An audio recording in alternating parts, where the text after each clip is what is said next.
Les grands titres de l'actualité, une présentation de Addict Remorquage et Transport et Mécanique, les spécialistes. Maintenant à Montmagny, c'est Addict, 234-34-61.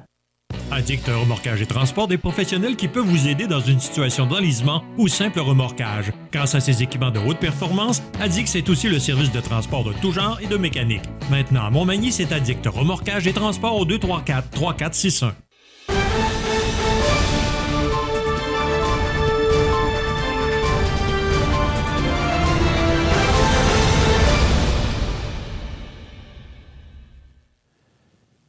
Les grands titres de l'actualité de ce mercredi, dernière journée du mois de novembre. Demain, on entreprend le mois du temps des fêtes. Le mois des fêtes. Je pense que c'est peut-être plus juste de dire pas le temps des fêtes, le mois des fêtes. Ouais. José Soucy, bon matin. Bon matin, je pense qu'on va entendre davantage des cantiques de Noël à la radio un peu partout, dans les magasins également, malgré que c'est déjà commencé à certains endroits. Et là, c'est sûr, aujourd'hui, on annonce la pluie. Ça fait pas trop féerie de Noël, là, mais quand même, là, on arrive dans le mois de Noël. Ça passe tellement vite, Michel. Je ne vois pas les semaines passer. On a toujours quelque chose à faire, bien entendu. Il y a toujours des imprévus lorsque tu es journaliste, puis en même temps, ça fait partie de notre travail. Moi, j'aime pas la routine de toute manière.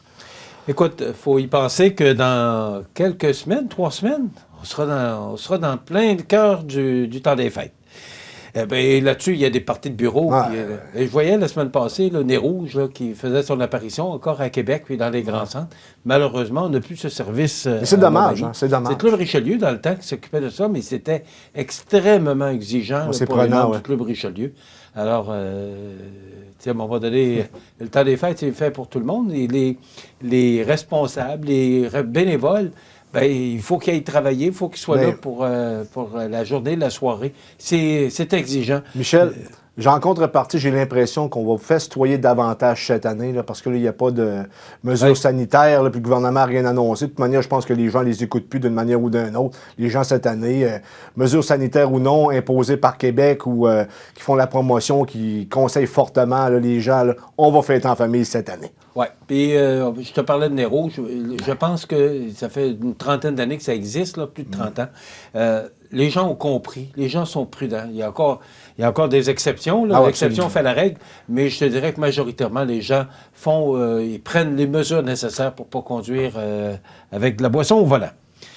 Je suis un peu surpris de ta nouvelle ce matin.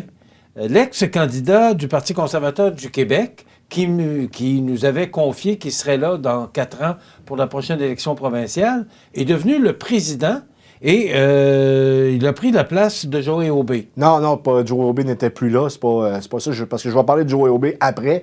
Oui, mais il n'a pas pris la place de Joey Aubé. Mais j'ai été surpris de voir que l'ex-candidat, qui veut être candidat dans 4 ans, c'est pas certain, est président. C'est pas certain là, qu'il va être candidat. C'est réellement pas certain. Ceci dit, lorsque tu deviens le président de l'association, ça te donne le droit de parole et le droit de critiquer. Et je pense que M. Poulin, Frédéric Poulin, va jouer le rôle de l'opposition dans le comté parce qu'il est arrivé deuxième avec 23 quelques %, alors que son principal rival, Mathieu Rivet de la CAQ, a remporté haut la main avec le double, 46 %. C'était 8 000 voix environ pour M. Poulin, donc le double pour M. Rivet. Mais en même temps, c'est de bonne guerre. Je pense que l'opposition localement, ce titre-là, il l'a entièrement mérité. Et peut-être que lorsque tu es président, je veux dire, c'est toi qui a, excuse-moi le terme, qui a le crachoir et qui parle aux médias, ça donne une exposure supplémentaire, de sorte que lorsque tu arrives pour te représenter, ça va être dans 4 ans, tu es déjà quand même assez connu, les gens ne t'ont pas oublié parce que tu te gardes vivant par l'entremise des médias. Donc, c'est de bonne guerre. Ouais. Et c'est parce que le problème, Michel, là, je comprends que tu as certaines interrogations, parce que tu n'as pas connu des années où ce que les présidents d'associations, notamment à Rivière-du-Loup, s'exprimaient souvent à la radio locale ou dans les journaux pour faire valoir des points localement. Et je pense que, sincèrement, on a besoin de ça parce que tu ne peux pas donner carte blanche à M. Rivet non plus. Je pense qu'il mérite à certaines occasions de se faire challenger. Et ça, c'est de bonne guerre, c'est de la politique saine, c'est de la saine démocratie, selon moi. Et moi, c'est un bonhomme que je respecte, que j'ai reçu en entrevue. Il connaît ses dossiers parce que, écoute, les entrevues que j'ai réalisées avec lui, on voyait qu'il connaissait ses dossiers. Donc, ça peut être une opposition, une belle opposition pour Mathieu Rivet, puis dans le respect, parce que c'est un homme qui est très respectueux. Là, c'est un bonhomme qui a des... on voit qu'il y a je cherche le bon mot, là, des principes. Absolument. Des convictions, des principes. Il y a une façon de travailler. Je veux dire, il n'a jamais frappé en bas de la ceinture et je pense que c'est de bonne guerre. Parce que lorsque tu frappes en bas de la ceinture, à court terme, ça peut être payant, mais à moyen long terme, ce n'est pas payant. Mais tu sais, en même temps, là, la dernière élection, je pense que la meilleure campagne électorale là, qui a été faite localement, c'était les conservateurs. Sauf qu'il n'y avait rien à faire. Il y avait une vague du national. Puis M. Rivet a passé là, très aisément. Mais ça, qu'est-ce que tu veux que je te dise? Bon, justement, tu veux nous parler de l'autre président qui était là auparavant, Joe Aubé. Tu mentionnes qu'il est de plus en plus connu publiquement. Où ça? On n'entend pas parler. Ça, c'est un peu en raison de CMA-TV. Tu te souviens que j'avais fait un texte sur Joe Aubé là, parce que lui faisait partie de la Coalition Avenir Québec. Et il avait quitté en raison notamment des mesures sanitaires parce qu'il trouvait que c'était exagéré. Et le texte que j'avais fait, ça a été le texte qui a été le plus lu dans l'histoire de CMA-TV. Une journée avec ce texte-là, on a battu des records, 50 quelques pages vues. Le lendemain, 25 000 pages vues. Ça a été le record et c'est grâce à Joe Aubé parce qu'il répondait à certaines attentes de certaines personnes qui étaient déçues de la gouvernance de la CAQ. Ceci dit, ça lui a permis d'avoir sa chronique une fois par semaine à l'émission de Samuel Grenier qui est sur Facebook. Là, maintenant, on est rendu avec les réseaux sociaux qui ont leur propre émission là, qui fait un peu compétition avec le national, si on veut. Et ça s'est pas arrêté là pour lui, parce que là, maintenant, il y a une chronique avec Yann Sénéchal, qui a un autre podcast sur les réseaux sociaux. Et là, depuis hier, il est rendu chroniqueur une fois par 2 semaines à l'émission de Dominique Moret à Choix Radio X. Donc, c'est un gars d'ici, puis il est de plus en plus connu dans le mouvement conservateur. C'est comme lui qui représente la jeunesse des conservateurs du parti d'Éric Duhem. Donc, c'est un gars de chez nous, puis je tiens à le souligner parce que lorsqu'on a des réussites locales, ben, c'est ma mission de mettre ça à l'avant-plan. J'avais été surpris parce qu'il était président aux dernières élections du Parti conservateur du Québec de Côte-du-Sud. J'avais été surpris parce que je pensais, honnêtement, qu'il se présenterait comme candidat. Et là, on nous apprend que c'est Frédéric Poulin qui s'est présenté. Mais j'aurais pensé que Joey se serait présenté comme candidat. De toute manière, ce que j'ai dit... Trop jeune? Peut-être trop jeune? Non, c'est pas ça. Je veux dire, c'est une multitude de facteurs. Puis tu comprends qu'en politique, Jacques Parizeau disait une chose très intéressante. Il disait que la politique, c'est une mer de gros orteils, c'est-à-dire que tu marchais toujours sur une grosse orteil. Il y a beaucoup d'ego là-dedans. Puis il y a des gens qui voulaient peut-être... qui n'aimaient pas le style de Joey Aubé, alors que d'autres l'appréciaient. De toute manière, s'il s'était présenté, là, il n'aurait pas fait mieux que Frédéric Poulin. Peut-être même moins, parce que Frédéric Poulin excellait dans le domaine de l'agriculture. On sait qu'il y avait beaucoup d'enjeux d'agriculture localement, notamment le 100 millions qui nous est passé là, en face de l'Apocatière, bien que ça n'a pas pesé lourd dans la balance, parce qu'on a élu haut la main M. Rivet de la Coalition Avenir Québec. Des 3 élus péquistes ne se sont pas présentés à l'Assemblée nationale. Écoute, s'ils voulaient avoir l'attention des journalistes et des caméras hier, si c'était l'objectif, c'est réussi. Oui, mais en même temps, les gens s'entendaient un show de boucan qui allait se faire sortir de l'Assemblée nationale. Oui, mais c'est remis à jeudi. Oui, c'est remis à jeudi. Semblerait-il qu'ils nous réserve des surprises, mais en même temps, les surprises du Parti québécois, moi, je les connais depuis longtemps. C'est un parti, malheureusement, qui a comme désappris à gagner. J'ai vu la machine s'affaisser au cours des années. C'est des gens, malheureusement, au Parti québécois qui ne comprennent pas une des règles qui était appliquée par Robert Bourassa, c'est-à-dire qu'en politique, on additionne et on ne soustrait pas. Alors que, puis j'aurais des exemples que je ne peux pas toutes vous donner parce qu'il y a des choses qui rentrent un peu dans les connaissances personnelles, mais c'est des gens qui n'additionnent pas, qui soustrait. Et malheureusement, on a le résultat qu'on a aujourd'hui. 3 députés, même un là, qui a passé par la peau des dents, c'est le cas de le dire. Je fais allusion ici au chef, M. Paul Saint-Pierre Plamondon. José, Mme Nathalie Roy, qui est la nouvelle présidente de l'Assemblée nationale, a toute une décision à rendre demain parce que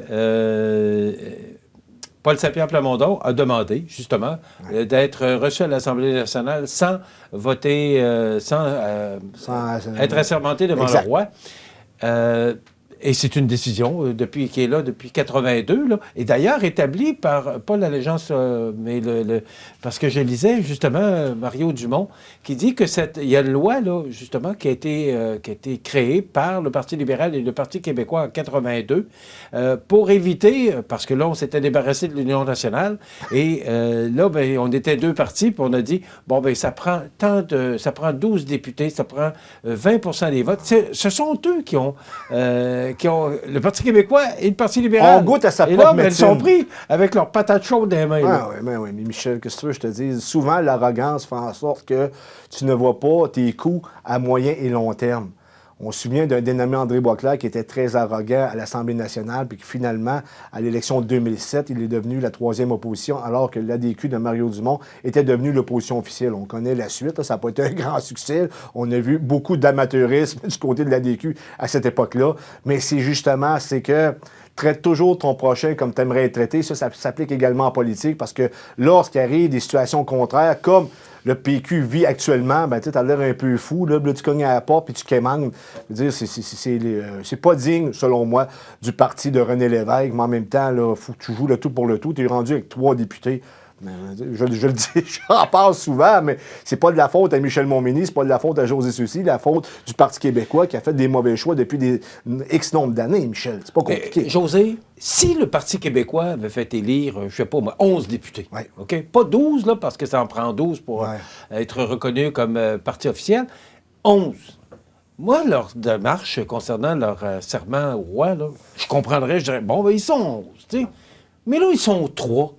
T'sais, ils n'ont pas de force de frappe, ils n'ont pas... Moi, si je sais pas, est-ce que ce serait pas mieux pour eux là, d'essayer de négocier, puis d'essayer de faire peut-être le serment au roi, mais d'essayer de négocier, d'avoir un bureau, d'avoir un budget, c'est ce qu'ils ont fait. Travailler plus fort là-dessus, mais de laisser faire... on veut changer les règles. Puis même hier, j'entendais, il me semble que c'était Radio-Canada, qu'on veut changer les règles, peut-être même avant les fêtes, là, au niveau du serment au roi. Une semaine. Est-ce qu'on ne peut pas tasser ça un peu puis dire, regarde là, on va négocier, M. Legault, donnez-nous un bureau, donnez-nous de l'argent pour qu'on puisse au moins être reconnu comme parti. Bon, ils ont toujours bien eu des votes, ils ont 3 députés. Mais ça fait partie des négociations qui ont lieu actuellement. Bon, mais ça va pas bien pour eux autres. Non, mais tu sais, je veux dire, quand tu es l'artisan de ton propre sort, je peux pas avoir énormément de capital, de sympathie, parce que ce parti-là a pris de mauvaises décisions depuis fort longtemps. La première erreur, selon moi, c'est lorsque Bernard Landry, avec un vote de confiance au Parti québécois, avait eu 76 % puis il a décidé de partir. Si Bernard Landry avait décidé de rester, peut-être que le Parti québécois ne serait pas ce qu'il est aujourd'hui parce que c'est le dernier grand chef. L'autre occasion manquée qu'ils ont eue, je pense, c'est avec Jean-François Lisée. Jean-François Lisée, dans la course du Parti québécois, la course à la chefferie du Parti québécois en 2016, il est parti avec 6 % puis il a fini au deuxième tour. Le premier tour, il y avait 49 % Ça veut dire qu'au deuxième tour, c'était réglé. Cet homme-là avait les qualités et la tête, je te dirais, ou les idées stratégiques pour relancer le Parti québécois. Mais on sait ce qui est arrivé. Il a tenté une alliance avec Québec solidaire, alors que les membres de Québec solidaire voulaient cette alliance-là, mais il y a un genre, comme M. Lisée appelle, là, puis je suis entièrement d'accord avec lui, un genre de politburo là, au sein de Québec solidaire qui a fait en sorte qu'on a refusé la dite alliance, puis là, le reste, ce n'est que de l'histoire. Écoute, ça va se jouer demain. Là. Aujourd'hui, c'est le discours de M. Legault. Ça va se jouer demain. Donc, j'ai hâte de voir quelle décision Mme Roy va prendre. Mais déjà, M. Paradis, qui était l'ex-président de l'Assemblée nationale, a dit que ils doivent respecter les règles. Il y a une loi, il y a un règlement. N'allez pas penser que Nathalie Roy va prendre une décision qui ne sera pas en accord avec la volonté de son chef, du premier ministre du Québec. Là. Je veux dire, c'est une marionnette de François Legault, mais en même temps, c'est normal parce qu'elle fait partie de ce parti-là. Oui, mais supposé être objectif. Arrête ça, elle est supposée être objectif. Supposé, oui. Elle est supposée. Oui, puis le Père Noël, ça existe aussi. Là. Remarque, ça coûte maintenant 45$ pour prendre une photo avec, mais ça, c'est un autre problème. J'ai pas compris.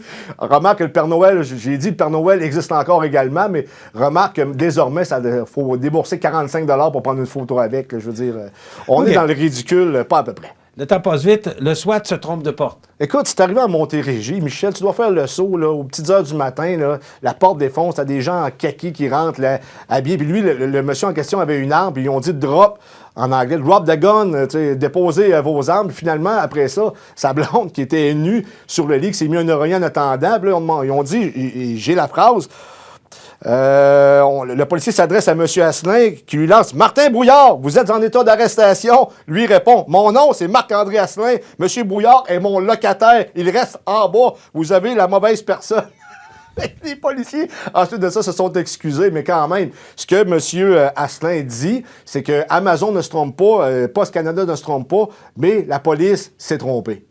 C'est dans le Journal de Québec de ce matin. Merci, José. Plaisir. On se retrouve demain. Je vous rappelle que cet après-midi, le Havre des femmes, dont le slogan cette année est « Pour changer le monde, ça prend tout le monde ». Et merci. Et on va effectuer, on va vous rencontrer au coin du boulevard Taché et du chemin des Poiriers pour vous sensibiliser à la violence entre partenaires intimes. Et donc, c'est cet après-midi que ça aura lieu, coin chemin des Poiriers. Donc, on vous vendra rien, tout simplement. On veut vous sensibiliser à la violence entre partenaires intimes. Voilà, je vous souhaite de passer une excellente journée. Demain, on reçoit le directeur général du magasin Coop IGA Extra de Montmagny. C'est l'Assemblée générale annuelle qui s'en vient. Il viendra nous jaser de toutes sortes de choses. Francis Rouleau sera avec nous. Passez une excellente journée et c'est de la pluie parfois abondante qu'on nous prévoit pour la journée. Bonne journée, à demain.